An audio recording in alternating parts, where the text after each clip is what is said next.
It was the specific, deliberate way she crossed her legs. Right there, in the middle of the courtroom, her ankle perched atop her opposite knee. Her heel bobbed rhythmically, a perfect match for the smug grin etched on her face. It was that polished, calculated expression she always wore when she was certain of her victory. I avoided looking at her directly, but my peripheral vision caught every detail. I saw the self-satisfied little nod she gave to her new husband, James. This happened as the judge shuffled through what was supposed to be the final divorce decree. They had orchestrated this entire scene. That fact was painfully obvious. We had shared 3 years of marriage and 5 years as business partners. There were also 14 long years of me believing her practiced, caring smiles. That was until the day she stopped pretending. It was the moment I opened my mouth to speak and discovered her lips had already been sealed by another man's deceptions. The air in the courtroom felt stiflingly warm.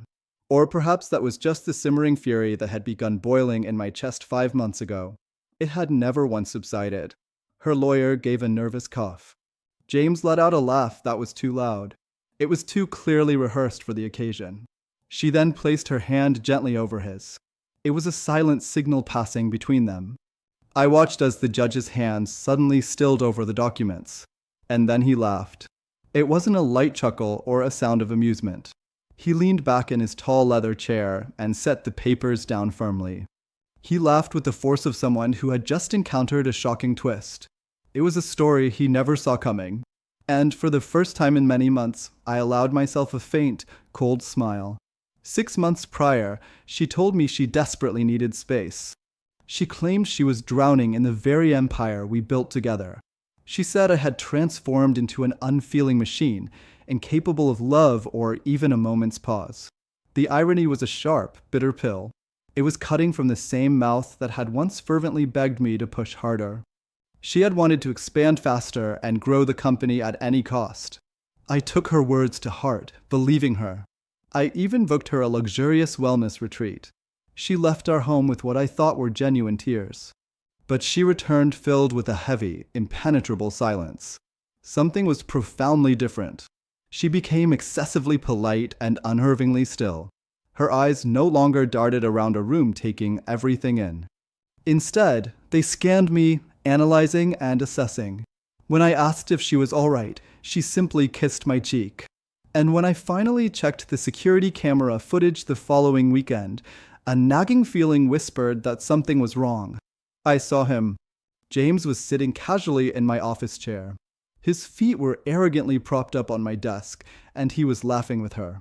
She later introduced him as a shadow consultant. He was an investor advisor she was bringing into the company. I had no reason to doubt her word. Not at that moment. But he never looked at her like a simple colleague.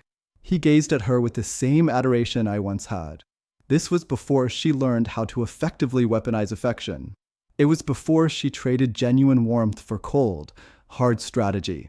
I didn't confront her immediately. That would have been an emotional reaction. And raw emotion always clouds precision. Instead, I began to quietly pull the company's digital logs. I gathered records of meeting room accesses and comprehensive system audits. I compiled email metadata. Every single digital footprint leaves a faint pulse.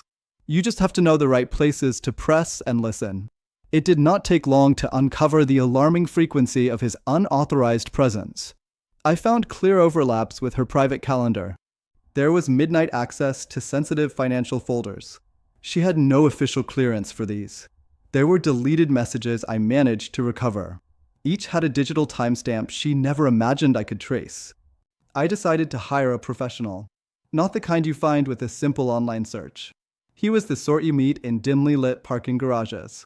The kind who never, ever asks for your name. He handed me a stack of photographs. Images of her and James together. They were always standing too close. They were meeting far too frequently.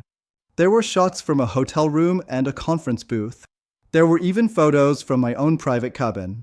It was the cabin she claimed felt haunted after our last big argument. It was the very next week that she officially filed for divorce. We had no prenuptial agreement. The recent sale of a company division was public knowledge. It was a clean, legal merger netting $9 million. She demanded half. She actually wanted more than half. She argued that I had stepped away from daily operations months earlier.